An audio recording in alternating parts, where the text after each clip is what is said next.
No, not really, because we don't really know when it goes live. It's live now. It might be live now. We just don't really know. Well, because the silly commercial has to play. That's right. The commercial's got to play. The thing's got to thing. And hello. Welcome on into another Monday Live with the Whiskey Crusaders. I'm typically Will. I think I am still. I'm always Sarah. Not Matt. Today we're joined by Dr. Pat. God damn it. Oh, Matt's going to turn off the sound. Oh, Matt. It did. It went all the way back up on its own. Go down. My goodness. There. We are joined by Dr. Pat from Wilderness Trail Distillery. We are going to be having a lot of fun drinking through his line of whiskeys and having conversations. Before we get into all that, though, Matt, who do we got in the chat with us? All right. So far, we got Mike Franklin, Donald Rance, Irish Whiskey Yoda. We got Jerry Black. We got Mike Myers. Got Silverlock Whiskey Club. Got Tom Flanagan, and of course the thing has to do its thing, reboot. Yeah, because that's what YouTube does. Do your silly thing. There's Travis is coming in. All right, and happy winter solstice. Yes, that's right, Silverlock. It is the winter solstice. I'm sure everybody's outside looking at Saturn and Jupiter. It was 22 dots next to each other. It was not very exciting. Yeah, I mean it was kind of cool, but it was like, man, if I did a telescope, it'd be cool. Should go to Brian's house. He's a telescope. In winter solstice, it was 70 degrees today or something like that. Yay, winter! Yay, Texas! Yay, Texas! Yeah. All right, hey Nick, John, and Tom, how's it going? And Andrew, and Mark J, and Dramhound, and Eric, and hey Eric, thank you very much for the cool what's Yoda here. Eric, Eric. This, cool baby Yoda. The lovely box that very showed cool. up. Thank you very much. We like random boxes. Dramhound. Wow, all right. All right, so tonight we got Dr. Pat here from Wilderness Trail, and we're very excited. So, Dr. Pat, if you want to take it away and tell us about Wilderness Trail, and I'm going to put some whiskey in my glass, started with this, and we'll go from there. Start with the bourbon, Matt? Yeah, start with the weeded bourbon. That's the problem. You want to start with Dr. Pat? That's the one to start with? Yep, that sounds good. That's the one I normally start with. And I'll tell you what, something about doing a podcast at 10 p.m. my time. Normally, whenever I get home from work, I'm kind of staring at that whiskey bottle. And, that was about 6 o'clock today. So I was kind of like, man, I got a few hours. So went outside, smoked a cigar, lit a fire. I actually just got done picking the embers out of my beard right before this started. But, yeah, I'm going to have to celebrate with a little pour of the weeder. I'm actually, I got a store pick here. Ooh. So a little bit of a special bottle here. Matt, which one of these am I pouring? I see 2 ryes and I see 2 that I can't, the other 2 I can't really. The bourbon, I put a Y as a yellow. It's the BIB with the Y on it. Pour that one. Heard. Okay. I tried to be good on this one so you can figure out which one it is. Matt's handwriting is horrid, so. This is true. Yeah, so, kind of give you all a little bit of background. We're unique for several reasons. When I say we have a staff of about 50 plus people at the distillery. And as far as the 2 guys that run the show, me and my business partner, Shane Baker, we actually started off in a rock band back in the 90s. And I was the lead singer and he was a guitar player. That's actually how we met and, struck up a friendship. And we did that for a little while. Really, there he is right there. But, I got the same shirt on in that picture as I do right now. So you can tell where all my money goes, and it ain't into clothes. So, we got together in the mid 2000s and we started a biotech company. Shane is a mechanical engineer, and I got a PhD in plant pathology, so microbiology related field. Very cool. So we got together and we started a company called Firm Solutions. Firm as in fermentation. So if anybody's interested, you can get online and see what that's all about. But we started Firm Solutions back in 2006, and that company sells yeast to distilleries. So we currently do business with hundreds of different distilleries as well as breweries. So we do distilleries, beer making, about anything that has to do with fermentation. So we even work with vinegar producers, sauerkraut producers, soy sauce producers, People that make companies that make non-alcoholic fermented beverages like kombucha and kefir and all that kind of stuff. So, we started that company. We market yeast, enzymes, even at fuel alcohol distilleries, which there's a few we do business with down there in Texas. Wow. Cool. That we sell antibacterial products to some of those places. So we have a pretty diverse product line. Now, one thing that we realized early on is that if you're a yeast supplier, you're going to get the blame for every problem that a distillery has. So, because a lot of problems manifest themselves in fermentation. So the first thing, indication of a problem is, hey, man, this fermentation isn't bubbling like it should be. So I'm going to call my yeast provider and find out what the hell's wrong with this yeast. And then it's up to us to take that back a few steps. Is this a grain quality issue? Are we properly converting starches into fermentable sugars? Do we have bacterial contamination? There's just a whole lot of different issues that can occur. And then you look at sweet mash versus sour mash producers. Are they recycling a good bit of that backset, for example? Then what temperature are they running their fermentation at? Well, that's another thing. If you're having issues, it could very well be a temperature issue. You get into the wintertime and ambient temperatures change. Our biggest fermenter is 20,000 gallons, but some of our customers are running 100, 200, 500 gallon fermentations, and ambient temperature can really affect that. So as you move into the winter months, especially depending on what state you're in, your problem might be that the fermenter never got warm enough. So, most times the issue is it gets too hot because the yeast give off a lot of heat through metabolic processes that you have to keep. You have to actually put, chilling capacity in there to keep the fermenters cool. But yeah, it could be a temperature issue. It could be a pH issue. It could be that you've got too much sugar in there. Bacterial contamination is a huge problem, and that's one of the areas that we specialize in. So anyhow, we're running Firm Solutions, and actually every year, including this year, 2020 has been our best year to date with that company. We sell yeast to a lot of the major bourbon producers here in Kentucky. Awesome. So, before we even started Wilderness Trail, we had a really good background and like making doctor visits at distilleries to help them with their issues.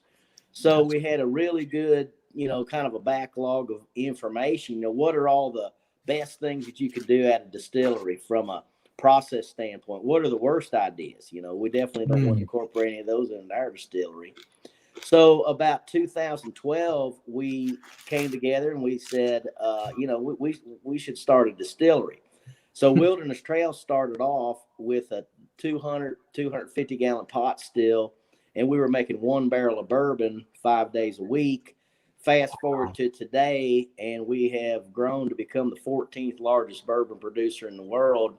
Dang. And looking at, we do about 215 barrels a week, or 215 barrels a day, 7 days a week. So we're on track to do about 65,000 barrels this year. Okay. Wow. So the column stills that you're seeing there, we started with the one on the left there. That's an 18-inch diameter column.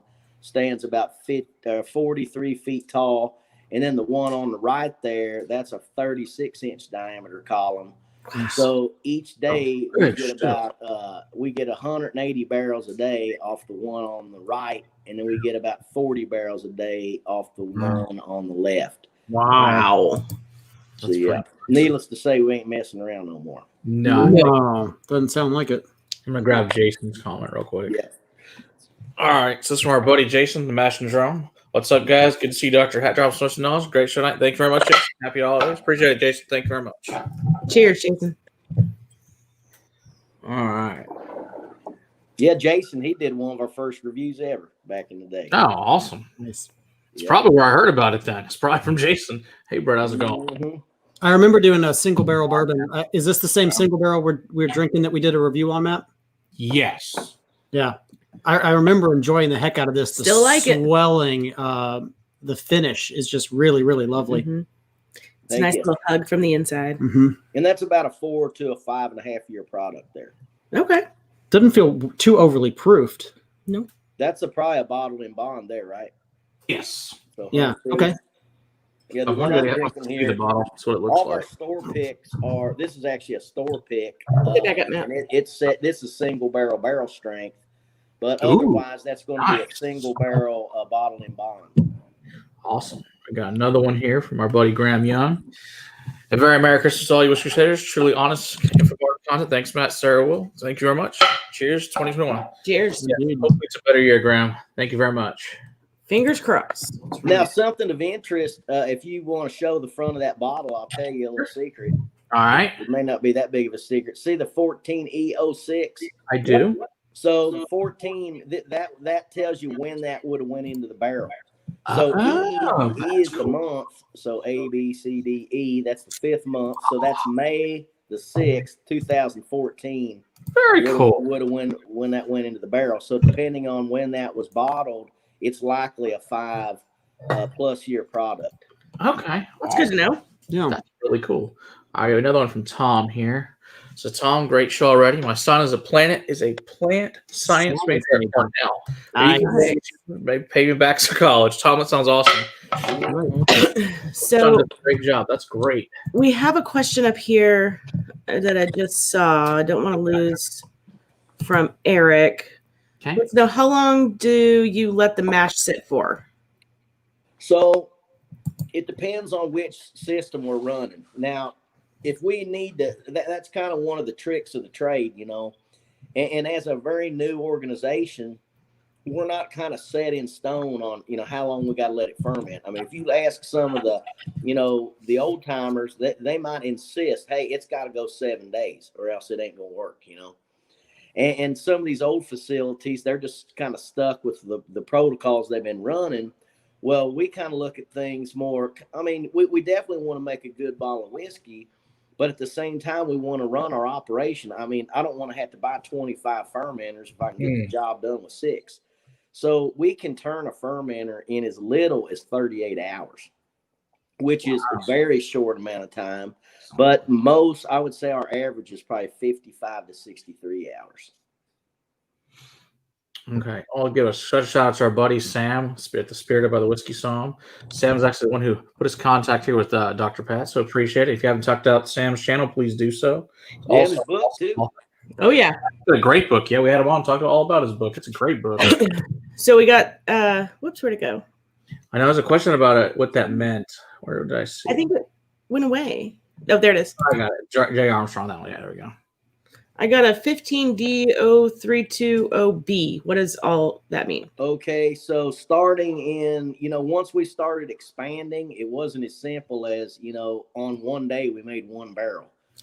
So that's still, that would be April 3rd, 2015 when that went into the barrel. But we started getting crafty with, okay, that might have been the 20th barrel we made that day. And then the B would indicate day shift, night shift. Okay. Yeah. You guys really got it. So like the one I've got here, which is barrel pick or store pick, it's got more numbers on it as well. So the one that you had, I've actually got one sitting here.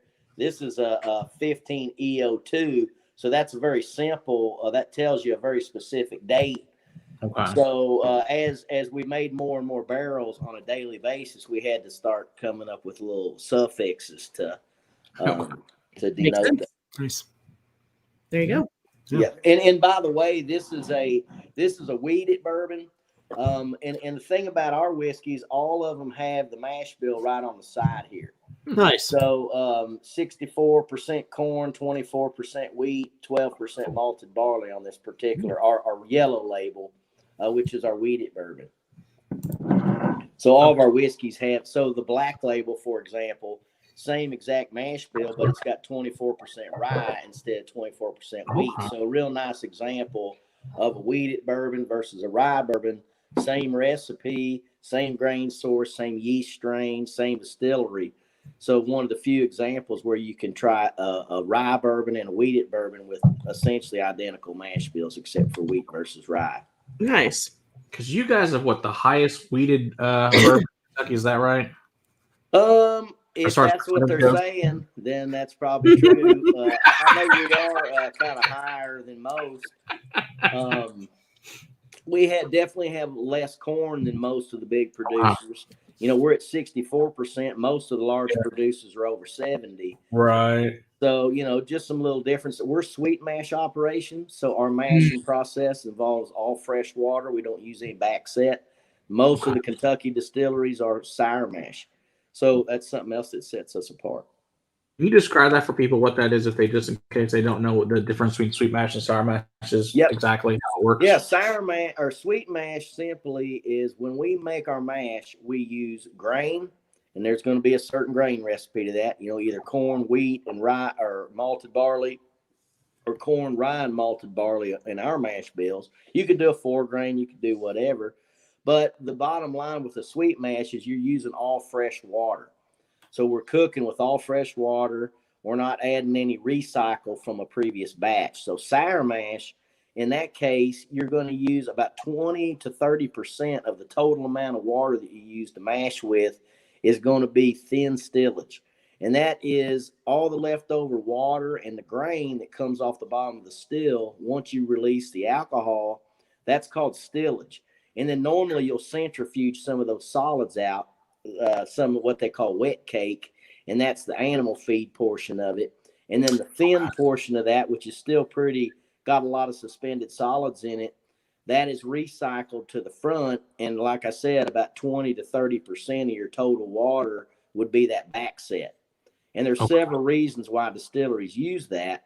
I mean, in our distillery, we generate 100,000 gallons of stillage a day. So that's one of the biggest challenges that we have, is getting rid of that. We got to truck that to farms and feed it to cattle.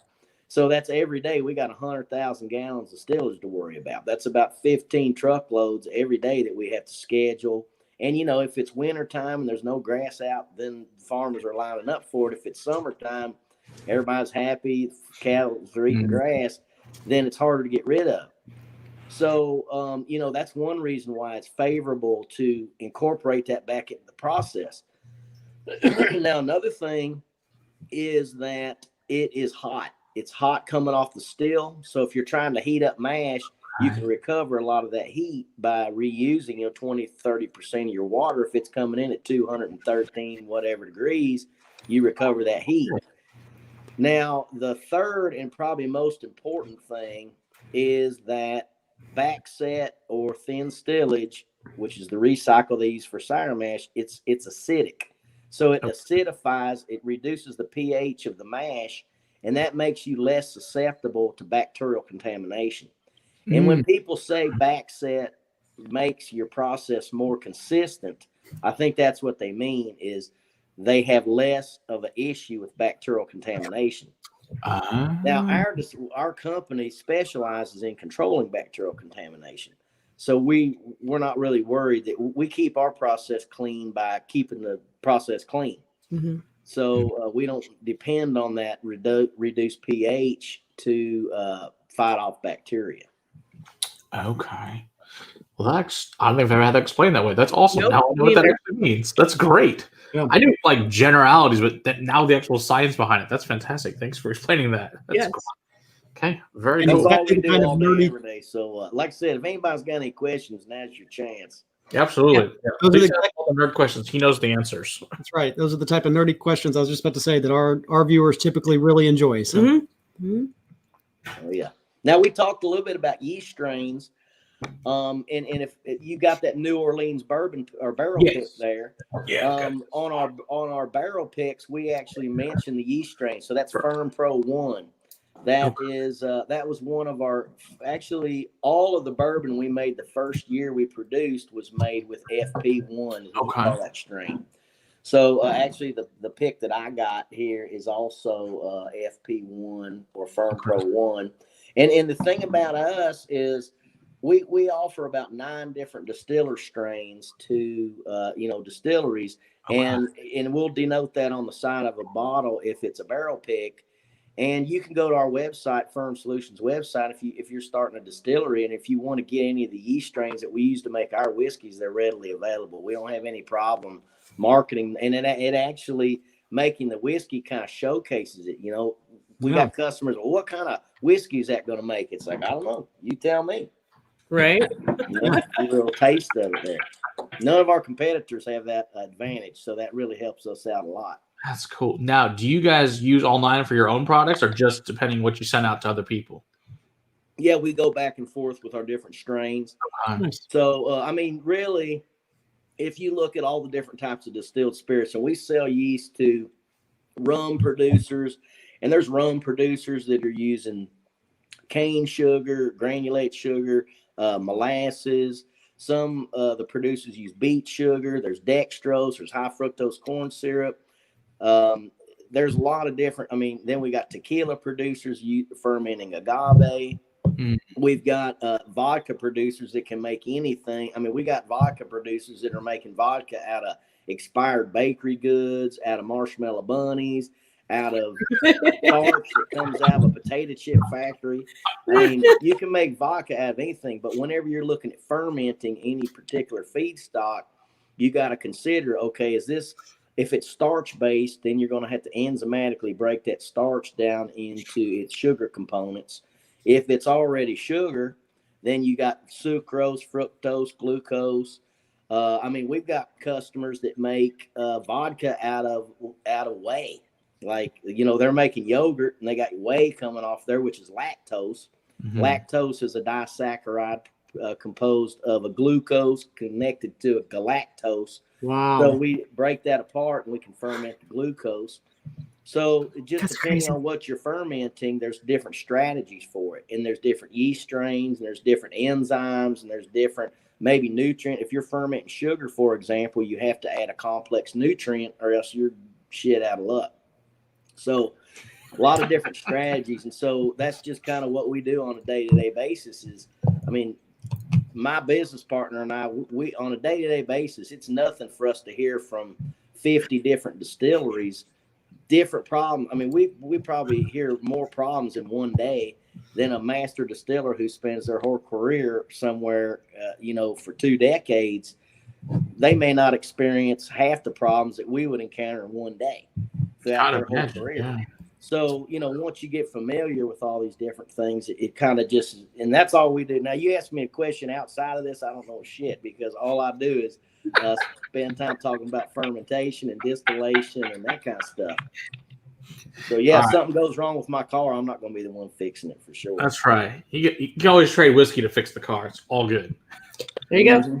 All right. So we got Tom wants to know, how does the combination of grain, yeast, time, process combine to give you a particular profile, and why did you decide on your recipe and process? Yeah, that's a great question. And it's kind of like if you go to Waffle House, how many thousands of different ways can you get the hash browns, Right. So definitely whenever you look at the different mash components, so if you just say, hey, I want a bourbon that's corn, wheat, and malted barley. Well, how much corn? What type of corn? How much wheat? What type of wheat? How much barley? Is it malted? Is it not?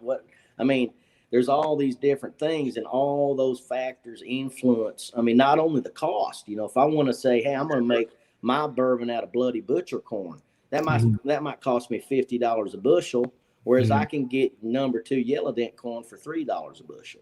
So there's economic things to consider, and there's flavor things to consider. I don't know that I've ever had a grain that makes a bad whiskey, but definitely one grain, even one variety of corn will make a different flavor than another variety. So when you look at the different combinations of each grain, and then you look at wheat compared to rye, rye gives you that very characteristic spice.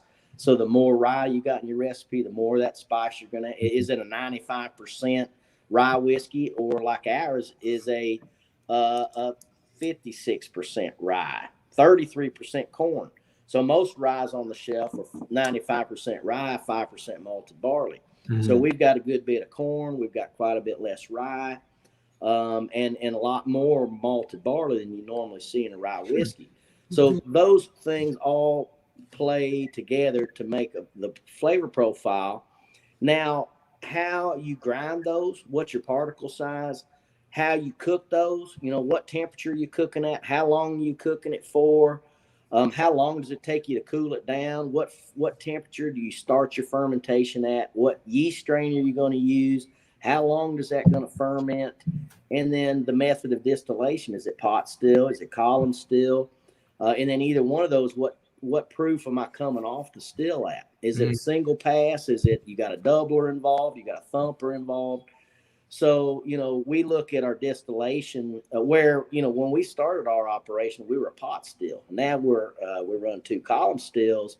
And so, we definitely wanted to transition from our pot still to our column still stuff and it not be a big shock. So we did a lot of science on making sure that our vapor temperatures going to our condensers and our resulting proof was going to be very similar so that we didn't have a big, a huge difference. So many different factors. Then, what proof you going into the barrel at? What is that barrel? Is it an independent stave barrel? Most of our barrels nowadays are independent stave. So look on the side of that, the New Orleans bottle you got there. What kind of barrel does it say? ISC char 4 and toasted. Okay. So I've got, let's see here. I've got one here that is the same thing, independent stave, number 4, char and toasted. Well, here's one right here that says Seguin Moreau. That's a like a Kroger.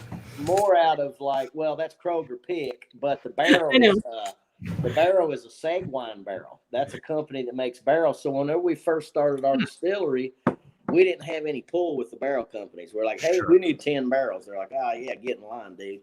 So we're just going to, and whatever barrel company would give us barrels. So at that point, we got, so a lot of our first barrel picks, they might be independent stave. They could be Seguin, Kelvin, a whole bunch of different ones. So that's kind of interesting with some of our first barrel picks, but the type of barrel it goes into, that's huge. Is it 3 to 6 month air dried wood? Is it, all of our stuff nowadays goes into 18 to 24 month air dried wood. So the wood that's used to make the barrels sets outside and gets seasoned for almost 2 years. Whereas most Kentucky distilleries use what's called the Kentucky barrel, and that's a 3 to 6 month air dried wood.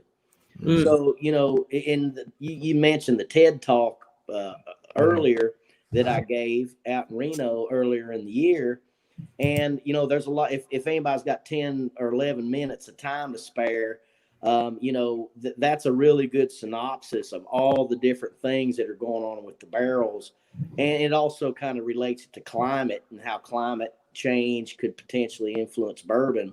But there's a lot of good bullet points in there about what the air drying does. And you were talking about the barrels specifically, and I actually grabbed this screenshot specifically because of, I really enjoyed the fresh cut versus what 1 month does and the pour size in the 12 month and the 24 month, what that does to the actual pour size of the wood. So how much deeper the wood can, or the whiskey can actually penetrate into the wood based on how long the whiskey's already been in that barrel. That's right. And you also have fungal degradation. I mean, if you let that wood sit there 3 or 4 years, it might be a pile of sawdust. Yeah. So fungi are growing on that wood as it rains and it dries up, and they're just intermittently, liberating enzymes that are rotting that wood basically. And those enzymes break very large wood structures into smaller pieces that are more easily extractable. And then you have the increased porosity of the wood that allows the whiskey to flow in and out of the material more. And then, you link that to evaporative loss, to extraction of the chemicals out of the wood. And then that's all dependent on how long was that wood air dried prior to construction of the barrel, the level of the char.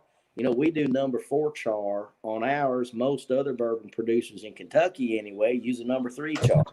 So, that's going to make a little bit of a difference. So all these things together, again, going back to the grain, and there's just so many combinations. It's almost, you can stab in the dark all day long. Now, the good news is people have been making bourbon for hundreds of years, and we can just simply, hey, I'll go on a tour of my favorite distillery, and you'll at least get the basics of, what ratio of one grain to the next, what's their water source. They might tell you what type of barrel they're using. So there's a lot of information. And again, where we work with hundreds of distilleries, we're already kind of privy to that information across a lot of different brands. Now, a historical thing that kind of works in our favor is my business partner, Shane. His grandmother actually retired from a Stitzel Weller distillery. Well, And if I'm not mistaken, that's where she met his grandfather.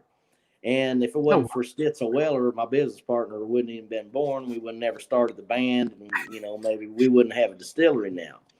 So, kind of looking in some of her archives, she worked for that company for decades. Started off at the Kentucky River Distillery, which became the Canada Dry Distillery. They made Canada Dry bourbon, and then went on to make things like Weller, Old Fitzgerald, Pappy Van Winkle.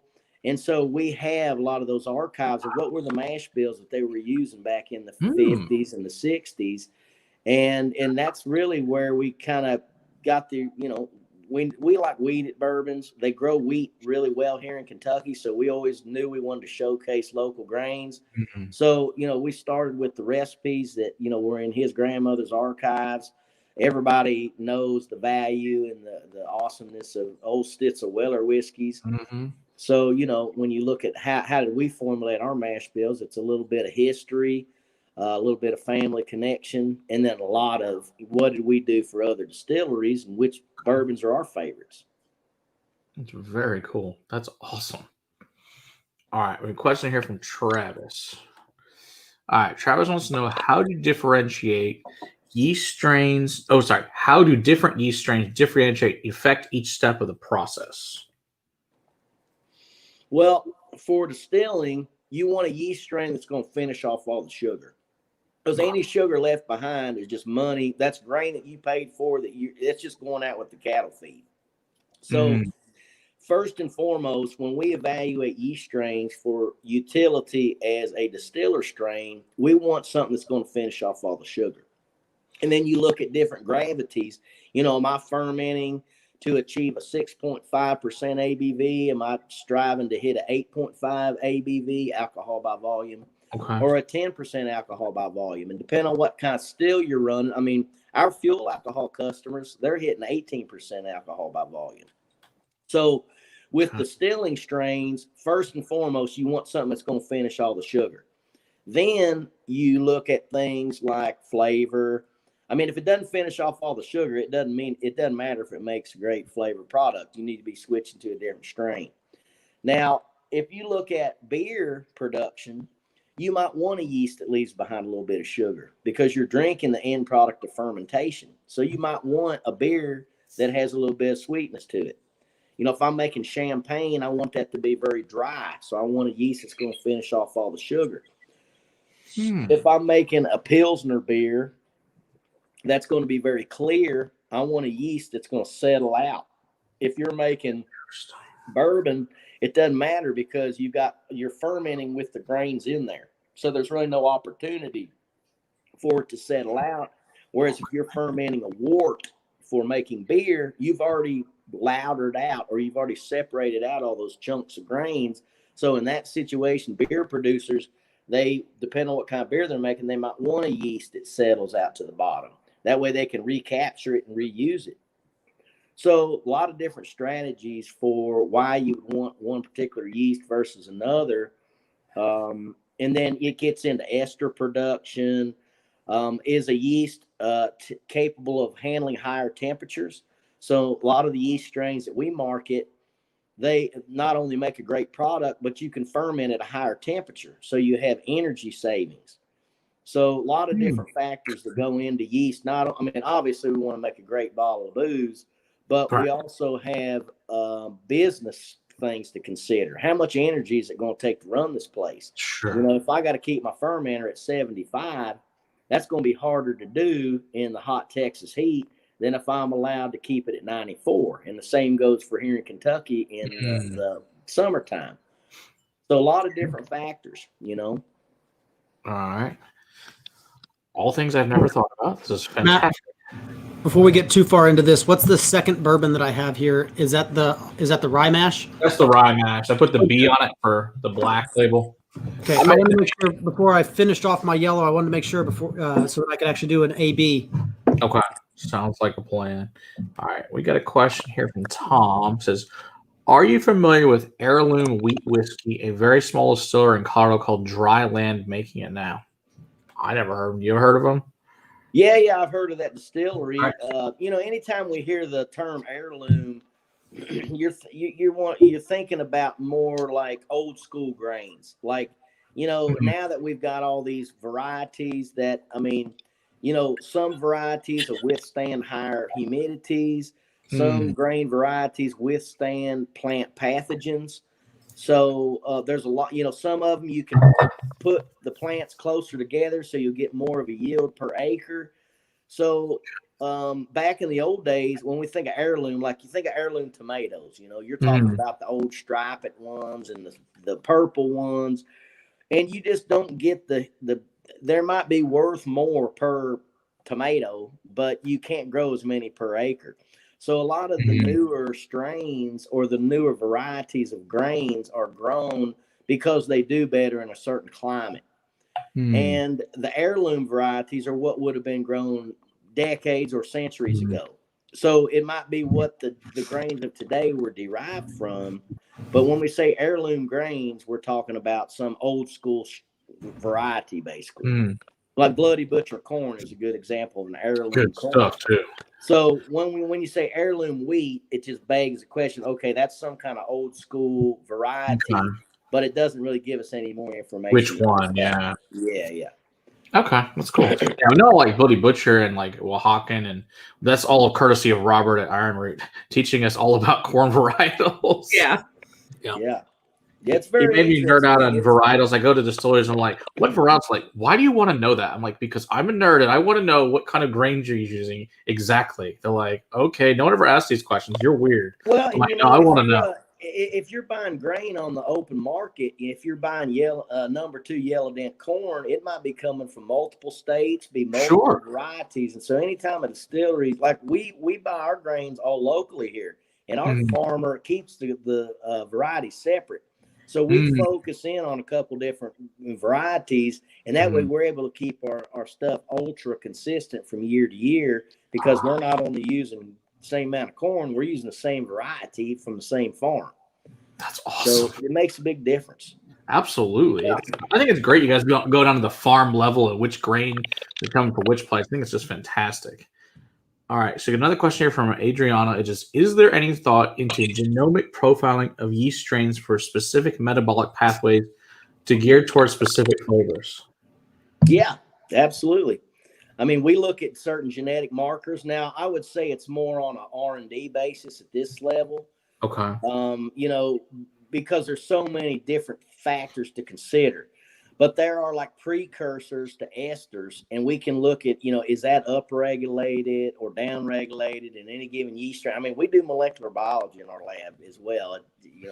I may not look like a molecular biologist sitting here, but we do genetic. Yeah, my wife's molecular biology. We're sequencing DNA all the time and looking at sequences that's how we identify the yeast and bacteria to species level. We use molecular biology.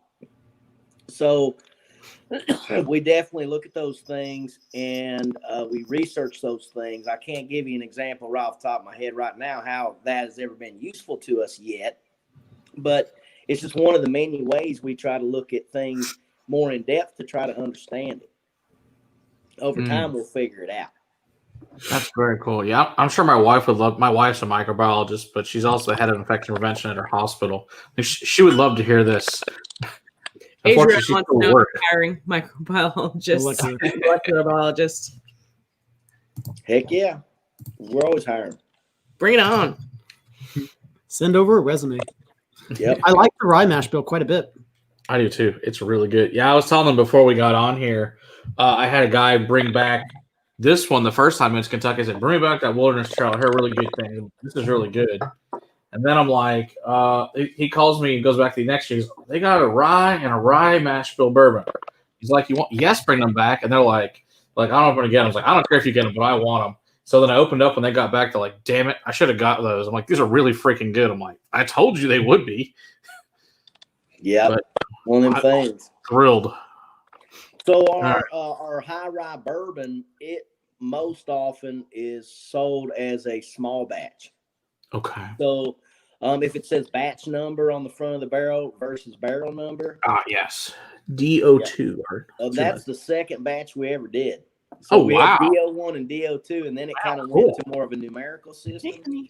So that's the second batch we ever did, and it's actually a really great batch. I remember going out and I was buying up DO1s like crazy, like, oh my God, this is the best batch ever. And then DO2 came out, and here I was buying all DO2. Not them all up. That's awesome. Yeah, you know it's good when you're going out back out there buying your own product. That's always a good sign. Oh yeah, absolutely. I'm a sucker for barrel picks. You know, if I find a good barrel pick, I'm out combing stores for it. Definitely. So you guys going at 110 proof. So you guys going pretty low. Can you explain barrel entry proof since you guys going that low? Just how that works. So you got the proof that the alcohol's coming off the still.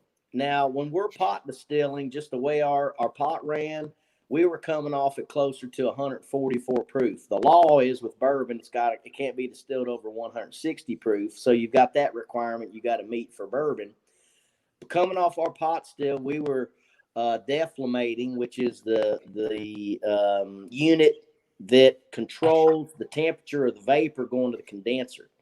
So the temperature of the vapor getting condensed into your liquid, that is what decides the proof. So we were coming off around 184 degrees with our vapor temperature on our pot still, which gives us about 144 proof.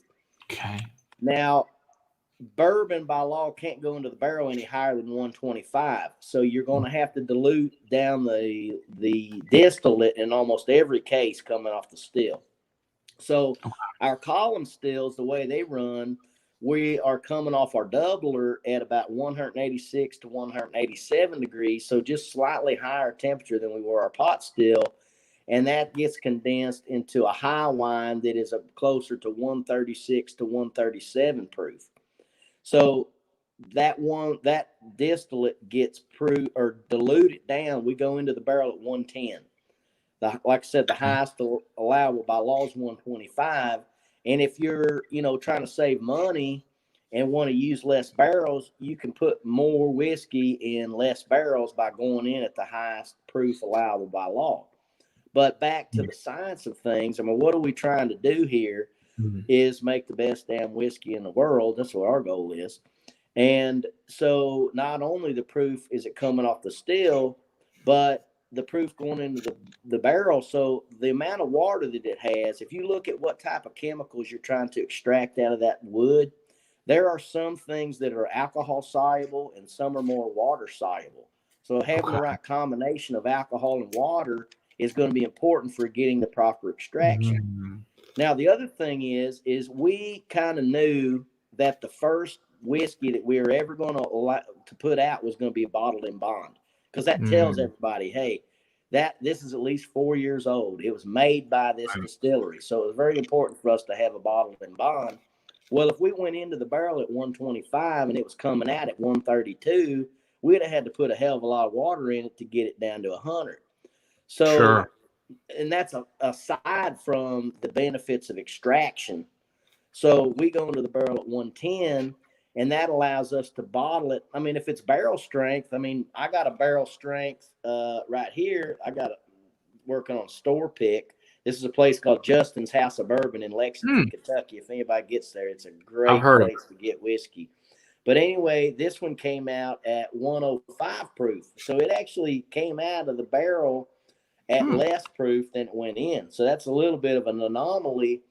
But I personally, and my business partner, he's in the same category, we really like barrel strength stuff. I like single barrel strength because everything in this bottle is exactly what came out of the barrel. There wasn't any dilution. There wasn't any mixing, no mingling with any other barrels. That is 100% exactly what came out of that barrel.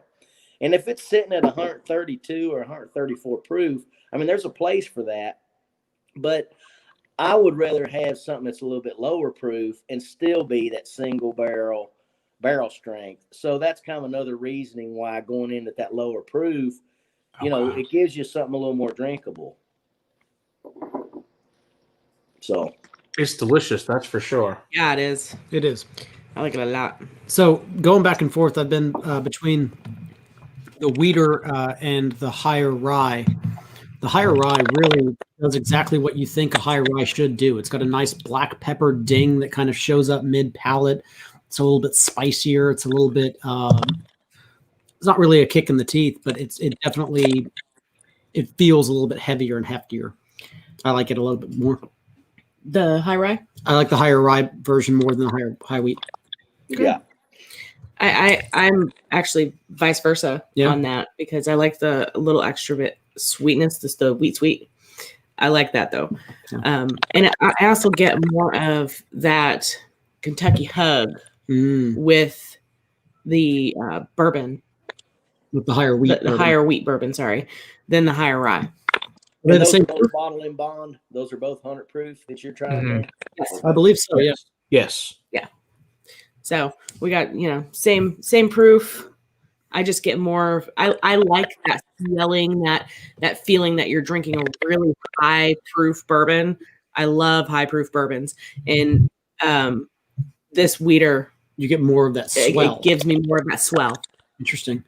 See, and I don't necessarily get a higher proof on the rye. I just get that black pepper like and that black spice that I like being added to what's typically, a little bit too sweet for my palate. Yeah.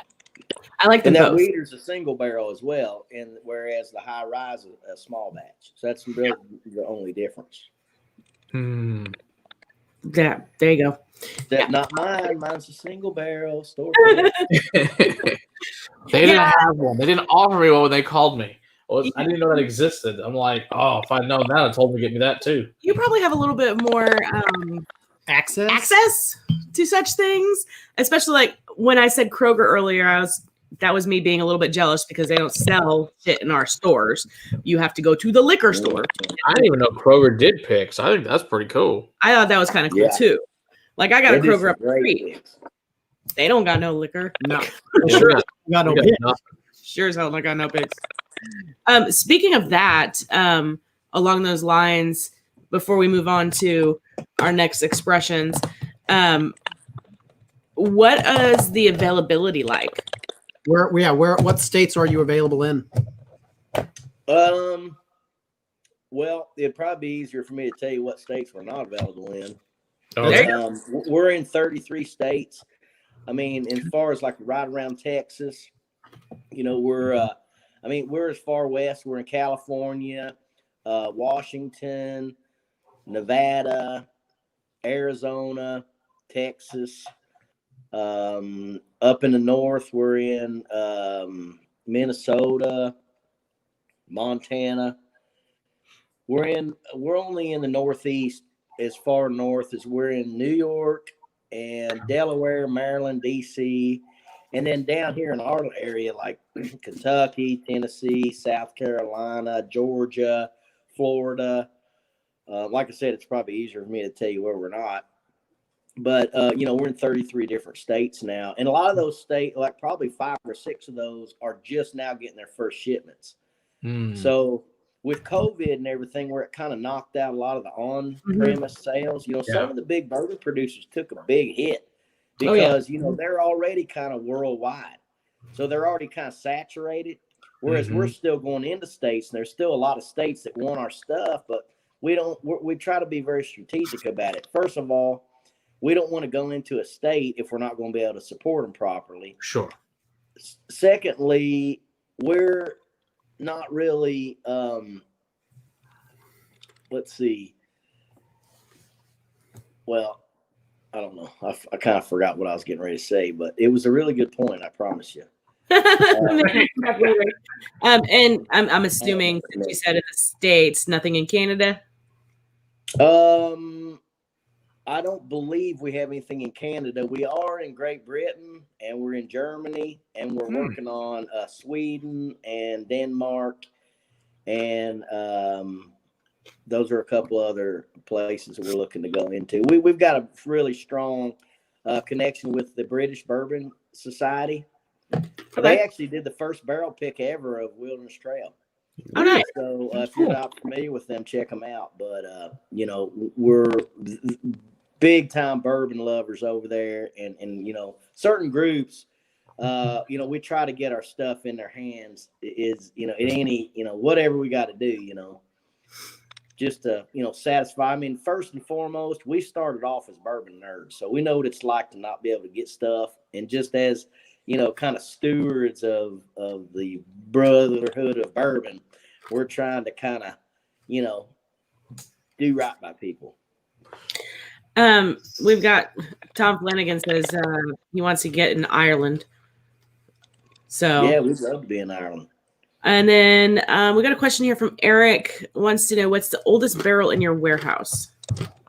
The oldest barrel number 1 that we made was in October of 2013. So as of October, 2 months ago, our oldest barrel hit 7 years old.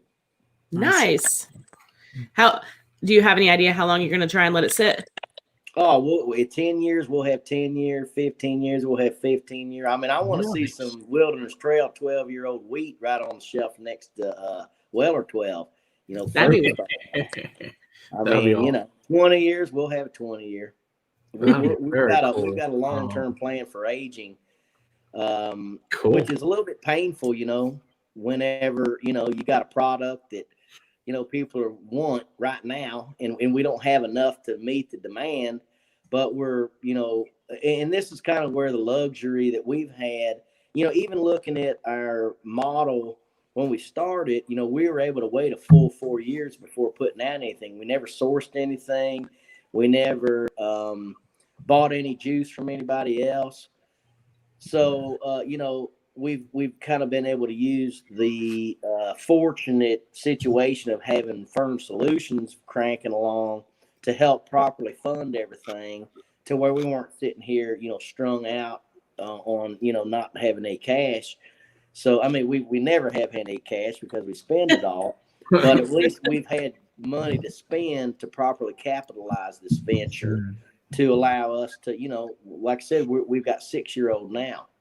I just popped one of our, that's our 6-year-old right there. So we have an age stated 6. So this is a 6-year-old age stated of the yellow label that you're drinking there. Okay. Very nice. Matt? All right, so we go from Brian Nimick. Just bought myself, Santa, some Wilderness Trail single barrel bourbon and rye store picks. Can I wait to try them? Cheers, all. Thanks, Brian. Those I'm sure will be delicious. I know the picks I've had have certainly been. And I know Mirage here locally carries all the Wilderness Trail. The big guys haven't seen that, but I definitely know Mirage. You can get it there. So good to know. Eat it. That's where you can get it. Well, locally. Yeah, I know Specs is on the up and up. Specs has it now. For us down there. Yeah. Excellent.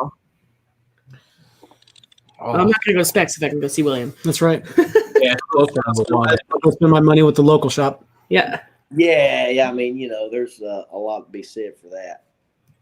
We think so. We love shopping. Yeah, he got them I think as soon as you guys hit the state, because we told him about how good it was and brought him samples of it, he ordered it immediately when he hit Texas. So he's like, need this for the store. It's very important. But yeah, he had it way before anybody else did in Texas. So that was good for him. Smart move. All right. You want to switch to rye? Talk about some awesome rye? I'm ready for some rye. Just going to go ahead and say that William and I are biggest fans of rye. So it's not you, it's us. Yeah, this is the rye pick. Yeah, it's not you, it's me. Rye, it looks like.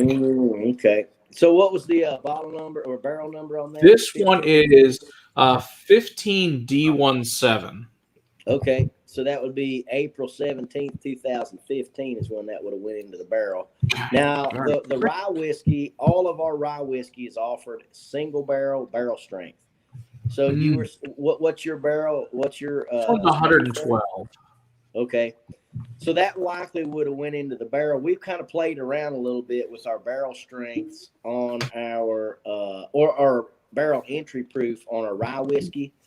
At first, we barreled it as low as 100 and as high as 110. Yeah, so, I saw that 100. I've seen it as low as 90. I got a couple bottles that are like 99.8 proof, single barrel strength. So that would have went into the barrel at 100 and it came out a little less. The one I've got here is 118 proof. So it would have went into the barrel at 110. And what you got might have went into the barrel at 105. This says 100 on this one. Oh, it went into the barrel at 100 and it came out at 110. Is that the lowest anybody goes in it? Does anybody else go in that low to the barrel? I don't even know. I'm not sure. I don't know if anybody's going in as low as 100. That's really cool. I didn't even know anybody went in that low. That's awesome. Which one are you pouring, Matt? Are you both? For the one that's 112 proof first. The other one's a New Orleans Bourbon Festival pick. Just do the regular single barrel cask strength. So, but yeah, they used to what's this? 56 rye, 33 corn, 11 malted barley. Yep. So it's got quite a bit of corn in it. It's got a fairly low amount of rye. But I'll tell you something else about our rye, whiskey as well as our rye bourbon is even though most distilleries in Kentucky use rye in their recipes, we're one of the only distilleries in Kentucky that uses Kentucky grown rye. And that's a big deal. It makes a big difference.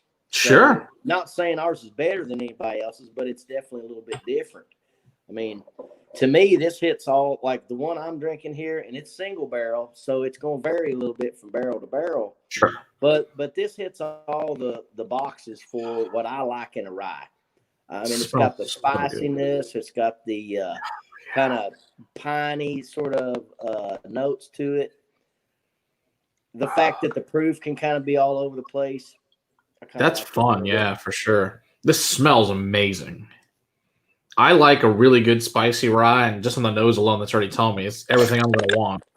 I'm amazed this is only 56% rye and how spicy this smells. Yeah, it smells really spicy and really minty. So what grain of rye, what variety of rye is it that's coming from Kentucky that you're using? So there's not much rye grown in Kentucky, and that's why our rye bourbon and our rye whiskey, we were a year behind our wheated bourbon because it took us a year to get Kentucky grown rye. And wow. Okay. The farmer we work with here in our county, which is named Caverndale Farms, they use a rye called Heritage Rye. That's the name of the variety. And it kind of withstands the higher humidity of Kentucky. Yeah. And I mean, it looks a little bit different than what we get out of state or what other distilleries would get out of state. But it checks all the boxes in terms of it's got the starch content. It's got the flavor production. The thing about rye, there's a lot of things you got to consider running a distillery when you switch back and forth from things that have rye versus things that don't have rye. And one of those is when you mill it, normally you got to slow down your feed to the mill. You can't just go like you can go gangbusters with corn. It'll chop it up really good. Rye, you got to dial back the feed rate because it's much more abrasive. Rye foams like a bitch. It's kind of what our state. We've heard some horror stories about making. Using rye. We heard foam and we heard rye balls. Rye balls are a big problem. Yeah, so you can dough ball in the cook process. So you got to watch not only how you're feeding that rye to your mill when you're milling it into a flour, but also the rate at which you're feeding that flour into the cooker. So you got to be able to dial back those feed rates. Then you get into fermentation, you start getting into foaming. And that can carry over into distillation. You don't want a bunch of foaming up in your column getting over into your dumpler. That would be bad. So normally you're going to want to mitigate that with, we do several different things. We'll agitate the fermenters. So we're actually not like pissing them off, agitating them. But we are like, we have our agitator blades on. So they're stirring that fermenter while it's fermenting, and that mitigates the foam. And then we also use anti-foam, food grade anti-foam. I was going to ask, there's a lot of little drops you can put in to kind of mitigate some of that foaming. Oh, yeah. Well, the first time we ever had a fermenter that really foamed over on us, it probably had 7 foot of empty space in it by the time it was done. Dang! Wow! And that was a 4,000 gallon fermenter. So we cleaned that mess up several times. That must have been a giant. I can't imagine that mess. Now that we're up to 20,000 gallon fermenters, we're definitely not wanting to encounter that ever. No, it'll be horrible. Seems to be a good reason. People making rye. That's right. Yeah, you want to grab that? Funny because rye is going to foam up, And our guys got it down to a science. Now you can see like where it came up, and it went like within a half inch of the lip of that fermenter. Because they're wanting to put as much mash as they can, but they don't want to have to mess with any foam overs. But they got it dialed into a science now. Anything to do to not have to clean up a mess. For real. And when we talk about a mess, we're talking about thousands of gallons of mash. I can't even. I mean, it's bad enough to spill a cup of water. I can't even imagine thousands of gallons of cleanup. That sounds awful. It seems fresh mash that has yet to ferment. It's sugary. I mean, that stuff's like slime almost. Rye mash. It's even worse then. Yeah. That's why it foams so much, because of the surface tension. Okay. Sam, the Whiskey Somm, would like to know which music you would pair with each of your expressions. Thanks, Sam. That's a great question. Personally, I would pair Slayer with all of the expressions. You know what? That is a perfectly wonderful answer, boss. Slayer forever. Yep. My youngest daughter, I actually took her. She went and saw Slayer with me 3 times on the last tour, and we got to meet him in person on the last one we went to. They stayed at our hotel. Do they have any plans of making a whiskey with you? Well, we definitely had some discussions for sure. Heard that. I just haven't heard back from them. Heard that. Big time enough. You always got to reach out to the people you love, because you never know if they might love you too. So that's right. That's awesome. Yep. Okay, well, Flair's my favorite. I know. First impressions were the spice on the nose, and the mint on the nose transitioned to pickle on the palate. Yeah. But the black pepper hits about mid palate and really swells and really grows and kind of takes over. It does have the swelling, and I agree with the pickle on the palate, but then it turns into a mint, like a spearminty, and then it swells in the finish with that black pepper. Yeah. I enjoy that black pepper spice in rye. I don't typically enjoy the dill, but this has enough of that black pepper that I think I could sit here and drink a glass of this and be just fine. I think it's fantastic. I really, really like this. The one I'm drinking here, which again is a store pick. Mine is only 3 years, 10 months. Wow. Yep. And again, on the picks, that's kind of cool where, now that we've got a decent little stratification of ages, it's kind of interesting, whenever you've got a 6-year-old, a 5-year-old, 4-year-old, 3.5-year-old in a barrel pick, and they don't want to know any information until they've kind of made their choice. And, it comes out, hey, man, you just picked a 3.5-year-old over a 6-year-old. And that's it's just kind of like, hey, man. The palate loves what the palate loves, my friend. That's right. That's right. And that's the great thing about single barrel programs is that we've done quite a few. We've actually been a part of quite a few now. And then just being able to visit distilleries and taste barrels that way. The variation from barrel to barrel is just absolutely insane. So when you can get a group of people together that can all taste through a whole bunch of barrels and narrow down and kind of hone in what you're really looking for, it's really, really a fun process to do, but you never know what you're going to pick, Yeah. Yeah. Right, and like I said, even going from pot distilled to column still stuff, we started putting some of that column still stuff in there just to see what the barrel picking groups had to say about it. Oh, yeah. And a lot of times the column still stuff was the first thing they picked. So that's kind of was our first indicator that, oh, wow, we're kind of on an even kill here. Interesting. So we didn't ask you. So what type of music did your band, did you guys sing? Well, okay, so the band that my business partner and I played in, which he's an engineer, and there was another guy in the band who was an engineer, and the band name was Fulcrum. So you can see the engineer going out on the band name. Now, I still play in a band. I actually just had band practice yesterday, and the name of that band is called Zella May. And you can go on YouTube and find our videos. We got several videos on YouTube. But the band is called Zella May, Mazella May. All right, and, Donald, you'll find that. Entertain yourself. But yeah, man, we're kind of jam out. I mean, the cover stuff we play the songs we've got on YouTube are originals. Okay, And cool. a lot of those we wrote in the band that Shane and I played in. So, and we've got, I think, one new original that's actually on YouTube with Zelame.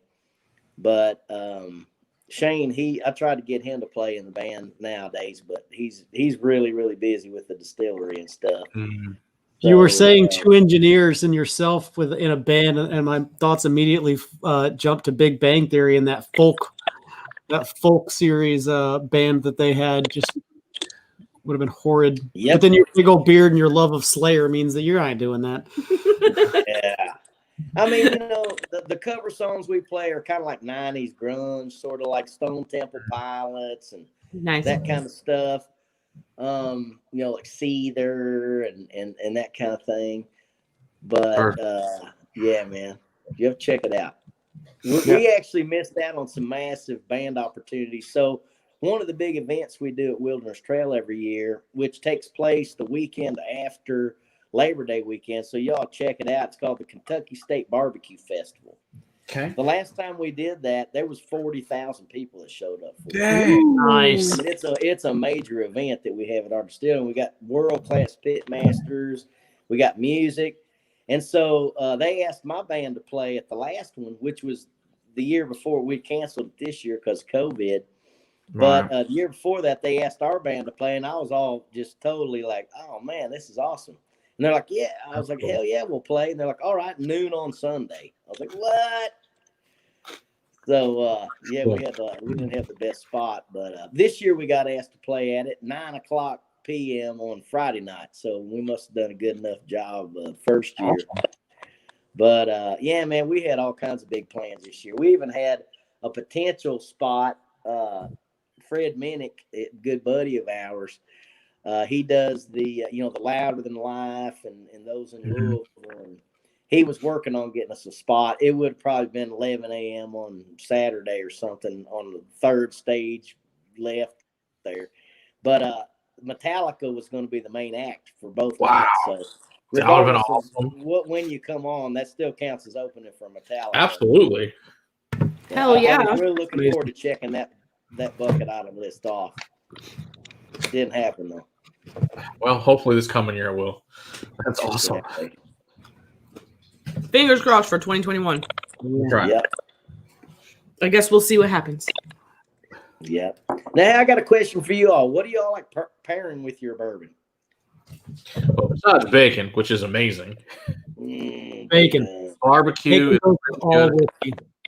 Our Give me buddy the story Brian. on the bacon here. There's got to be we'll start bacon. This is a very bacon-esque.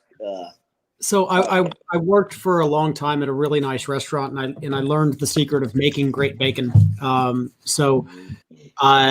Once I learned that, I just started kind of dived into the realm of making bacon all the time.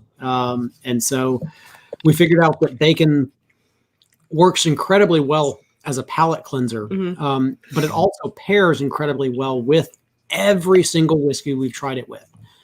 Whether it's a really smoky Scotch or a really sweet bourbon, bacon really kind of works with it for some reason. So it just kind of became a theme on the channel and kind of grew from there. Became a theme down in Austin. Yeah, when we went down to Austin That's for the when it really got Bastards big. Ball, 2 years ago in 2019. Obviously, 2020 was canceled.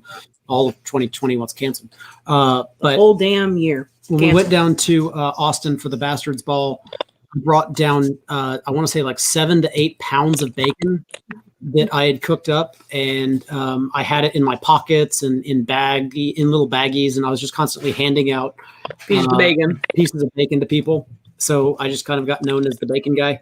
Pocket bacon. Pocket Bacon was my nickname for a while there. Yeah. Sounds a little fingers. sketch.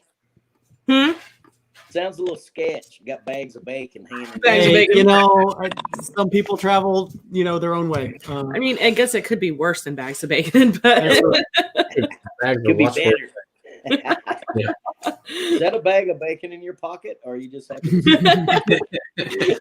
depends on who's asking.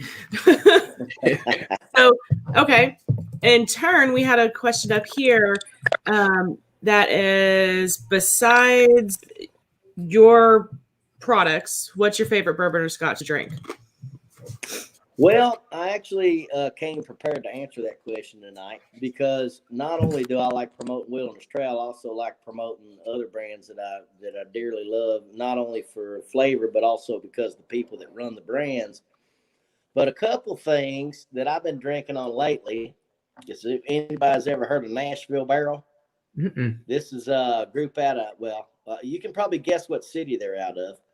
But Nashville Barrel is a company that is started by a buddy of mine, Mike Hines, who does a lot of bourbon charities and stuff. Okay. This is actually some MGP source stuff. This is a 7-year mixed with a 4-year that they got. Okay. This particular bottle I haven't opened yet. I'm actually waiting for a special occasion, probably like tomorrow maybe. But another really great brand that I've been drinking a lot of is Fry Ranch. They're out of Nevada. I've made the mistake of saying Nebraska a couple times. I get my NE mixed up with the NV. But this is actually a single barrel strength. But they have bottle and bond, really awesome stuff. I heard those guys are good, but never been able to try it.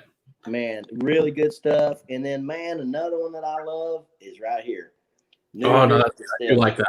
That's good and stuff. This one is a awesome. So Hell of a riff. Yeah, That's man. great. And the group that picked this and did this sticker, it was about 2 months before Eddie Van Halen passed away. So whenever that happened, I was like, man, I've got to get my hand on one of them. That's cool. One hell of a riff picks, which I did, and the lid's still on it, so I'm still waiting for a congregation of heavy metal guitarists before I pop the lid on that one. But those are just a few of my current go-tos outside of Wilderness Trail. I mean, I got Old Granddad opened over here. I always, Maker's Mark is kind of, I do a lot of traveling, so, you get Maker's Mark almost anywhere. I really like it. It's a wheated bourbon. I'm a big I really like the fact that you're showcasing these other local distilleries to you, though. That's really nice. Yeah, these are people we need to reach out to. I'd like to try their stuff. Absolutely. So, and it ain't just because I'm trying to blow them up. It's those are really excellent. Yeah, it's because you think they're good. I mean, if you say they're good, it means they're good. We like it when one distillery supports other distilleries. That's how it should be, in our opinion. On that, you've listed off all bourbons. So are you like strictly a bourbon drinker, or do you ever delve into the scotch, or that not your palate? Well, due to the nature of our business, we delve into everything. Like I said, I'll be drinking vodka made from cheese whey 1 minute, and something made from marshmallow bunnies another minute. So we're big fans of, I'm not afraid to try anything. I travel the world, and I'm not afraid to try a spit roasted seahorse if I get the opportunity. But in terms of like whiskeys, there's a lot of really good scotches that I've had. I'm still really more of a bourbon guy.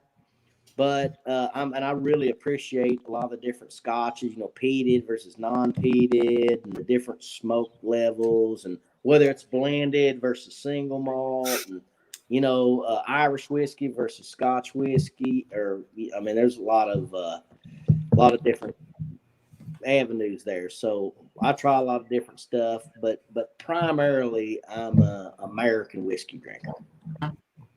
Okay. Well, if you're ever interested in just having a night that you want to expand your palate, you let us know, and we'll send you over a sample pack, and we'll have a night of drinking all sorts of fun stuff. Oh, that'd be great. Yeah, I'll send you an email after the show, Pat. We can figure some stuff out for you.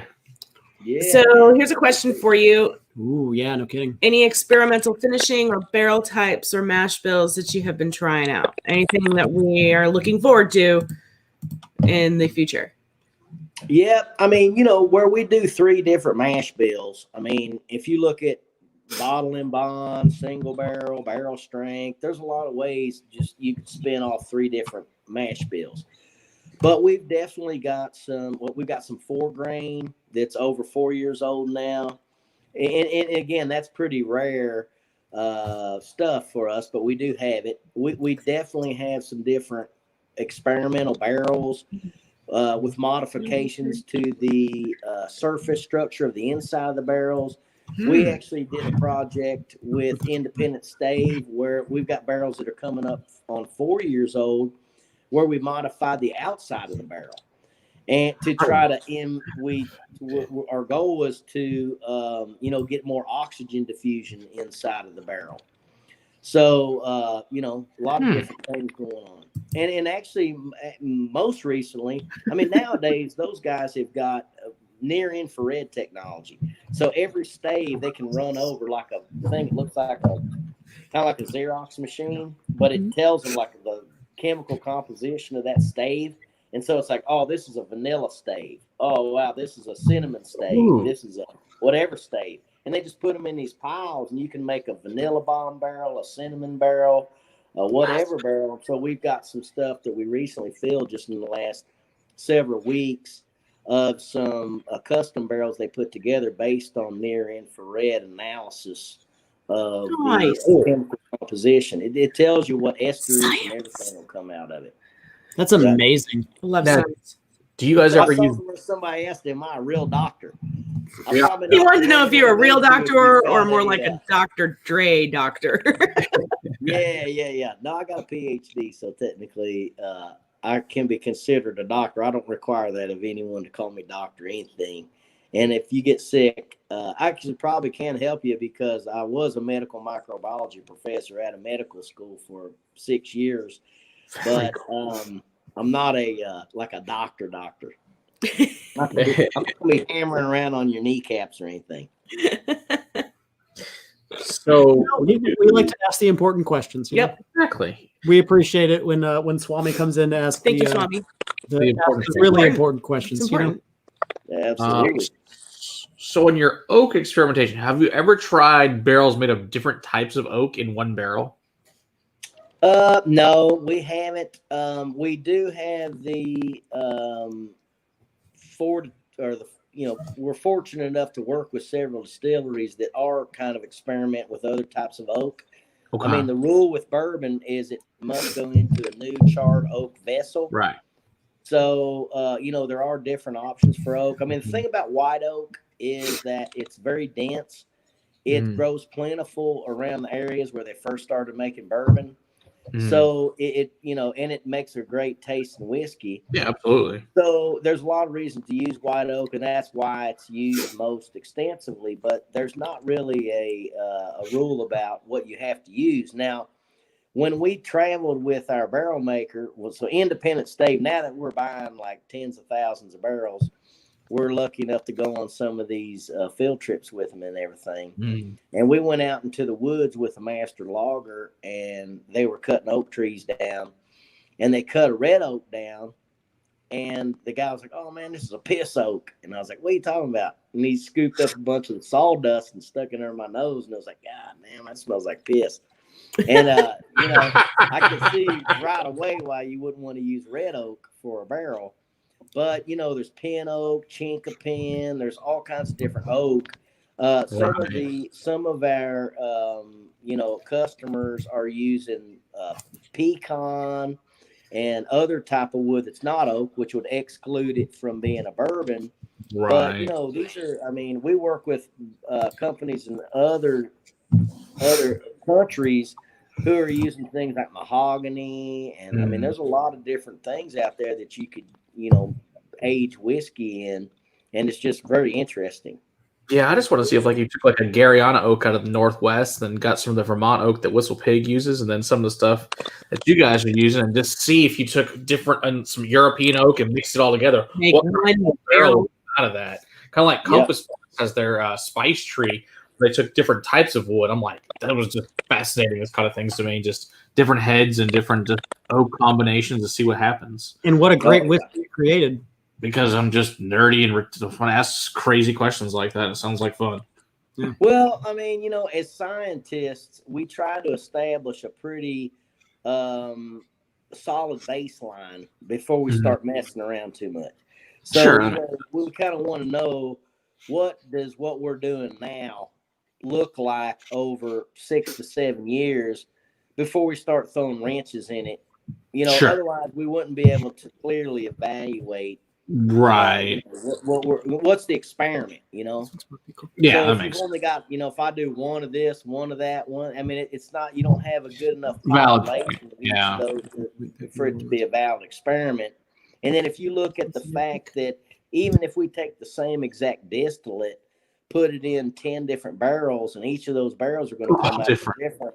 How do you have an experiment that overcomes that just simple barrel to barrel variation? Yeah. Okay. Very interesting. All right. So you got something from Sam. Sam would like to know, can we call you Dr. Billy Goat? Mm-hmm. Sam. Mm-hmm.